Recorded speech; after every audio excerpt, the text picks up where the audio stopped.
पाठ 10 खोदा पहाड़ निकली चूहिया। पाठ प्रवेश।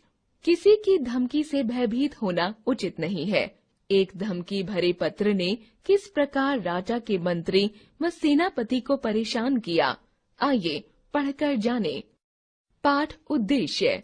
सूझबूझ से कार्य करने की प्रेरणा देना, किसी की धमकी से न घबराने के लिए प्रेरित करना, परिश्रम का पर्याप्त फल न मिलने पर निराश न होने की प्रेरणा देना, साहसी बनने की प्रेरणा देना।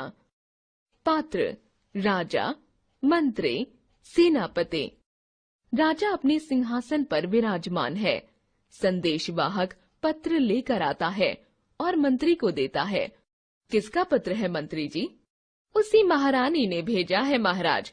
महारानी दोबारा धमकी दे रही है कि आप उसकी अधीनता स्वीकार करें, वरना वह हमारे राज्य पर चढ़ाई कर देगी।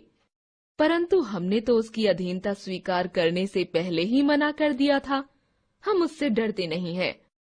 परंतु महाराज, इस पत्र को पढ़कर मुझे तो डर लगने लगा है। क्यों, ऐसा क्या लिखा है इस पत्र में?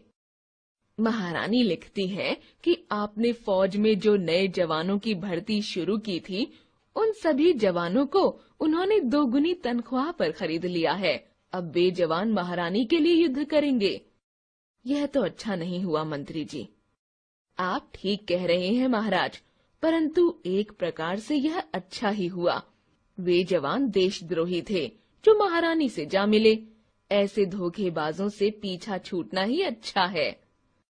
परंतु मंत्री जी, अब हम महारानी का मुकाबला कैसे करेंगे?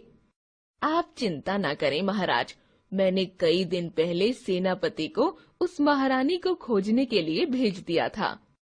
खोजने के लिए? क्या मतलब मंत्री जी? महाराज, हमारी सीमा पर जो पहाड़ हैं, वह महारानी उसी पर एक किले में रहती है, लेकिन आसपास कभी किसी ने उसे नहीं देखा। इसलिए सेनापति अपनी फौज के साथ उसका रहस्य जानने गए हैं। सेनापति का प्रवेश।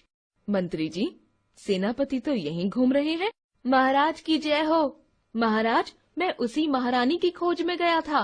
काफी ढूंढा, पर उसका कहीं कोई पता नहीं मिला। मैंने अपनी फौज को आदेश दिया कि वह पहाड़ का कोना कोना छान मारे, परंतु महारानी कहीं नहीं मिली।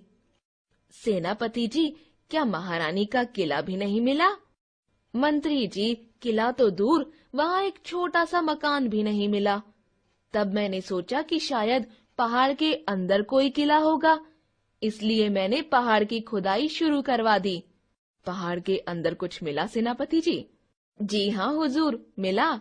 चूहे का एक बिल, जिसके बाहर छोटे से सिंहासन पर एक चूहिया बैठी थी।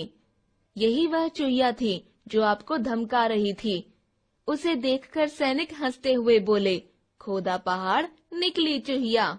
इस घटना के बाद से ही किसी भी बड़े कार्य को करने का थोड़ा परिणाम निकलने पर लोग कहते आ रहे हैं, खोदा पहाड़ निकली चूहिया। शिक्षा। किसी की धमकी से भयभीत नहीं होना चाहिए।